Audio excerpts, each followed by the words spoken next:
We built a list of the best price to performance graphics cards on the market. This is calculated by comparing the price to its times by performance. The best graphics card we found can run Fortnite at over 300 FPS, has 8GB of GDDR5 VRAM, and can be bought for less than $250. And this graphics card was a huge outlier. Released in June of 2016, this graphics card still holds its own with very impressive benchmarks. The graphics card we're talking about is the GTX 1070. Wait. Yes, this card is now almost 6 years old, but it blows the latest entry-level cards out of the water. Outperforming newer cards like the RX 6500 XT, which is currently the same price, and then the RTX 3050, which is $100 more expensive. With a 6055 time spy score, it outperforms all of these graphics cards with ease. Yes, this graphics card won't achieve crazy frame rates at 1440p, but for 1080p applications, this can run every new title you can throw at it above 60 frames per second. Well, almost every game.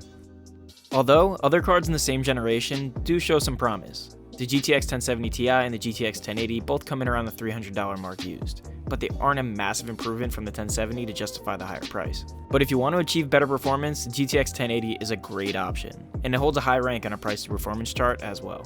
Although with this card's age, there will come some drawbacks. The card does not support RTX ray tracing functions or HDMI 2.1, so if you're wishing to achieve 240Hz, you're gonna have to stick with DisplayPort. Now that we've propped this card up on a golden pedestal, let's go through some benchmarks on some newer titles and show why this card is still so good for the price. In Valorant, on competitive settings, you can achieve 210 FPS on average with a 1% low of 140 frames per second.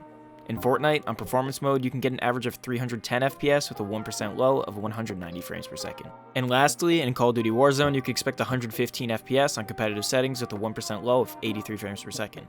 As long as the GTX 1070 is paired with at least an 8th Gen i3 or a newer Ryzen 3 processor, you shouldn't run into any major bottlenecks, but you might see a slight hitch in some titles that are CPU intensive. This graphics card is the perfect plug-and-play card. Whether you have an old HP desktop that just needs an upgrade or even looking to build a budget gaming PC, for less than $250, this is the best option. The 1070 requires anywhere from 1 to 2 8-pin power connectors depending on the model, so make sure your power supply supports external PCIe power cables. This may be a problem if you're trying to revive your dad's old Dell Optiplex, but for the most part, most modern power supplies will support this type of card. So what do you think? Are you interested in the 1070? Have you owned one before?